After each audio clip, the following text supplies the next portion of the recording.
The Yak-23 is an early Soviet jet fighter sitting in the 5th rank of the Russian tech tree at a battle rating of 8.0.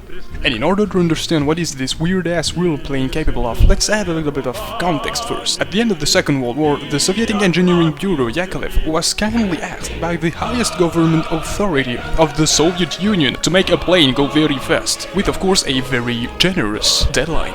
With this generous amount of time, they decided to strap a German jet engine to a Yak-3, one of their best planes, and boom, that's how we have the Yak-15. From this thing was later developed what we currently know as the Yak-23. Basically the same thing redesigned with a Rolls-Royce a strong and glorious Girmov RD500 engine, made in USSR.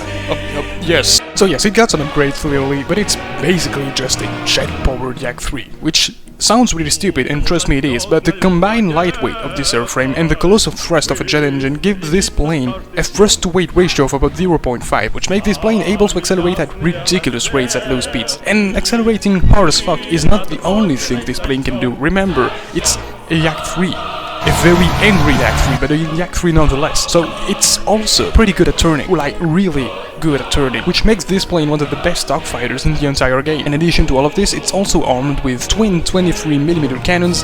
They're not the best.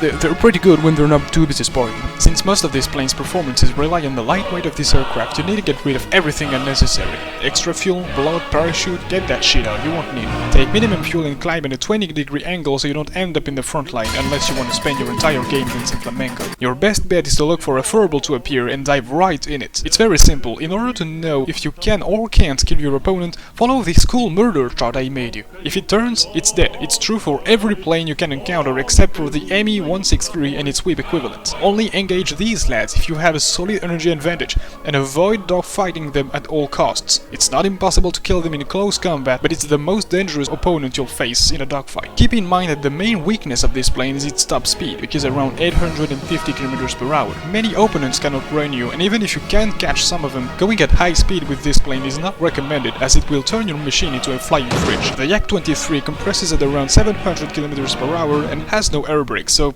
keeping an eye on your speed is crucial. To sum it up simply, this plane is a monster at dogfighting, but requires high situational awareness. Keep an eye on your speed and your surroundings even more than in a random aircraft, and obliterate everything that dares engage you in a dogfight. Use your insane maneuverability and low speed acceleration to crush your opponents with energy-conserving maneuvers. Just like in any Russian fighters, trigger discipline is required as the ammo pool is rather limited. Oh, and by the way, you might want to be careful when playing these planes is, the repair cost is probably the reason why the Soviet economy collapsed, but hey, don't worry comrade. As long as you keep these tips in mind, you should be able to pull from 1 to 3 kills per game and make Mother Russia great again.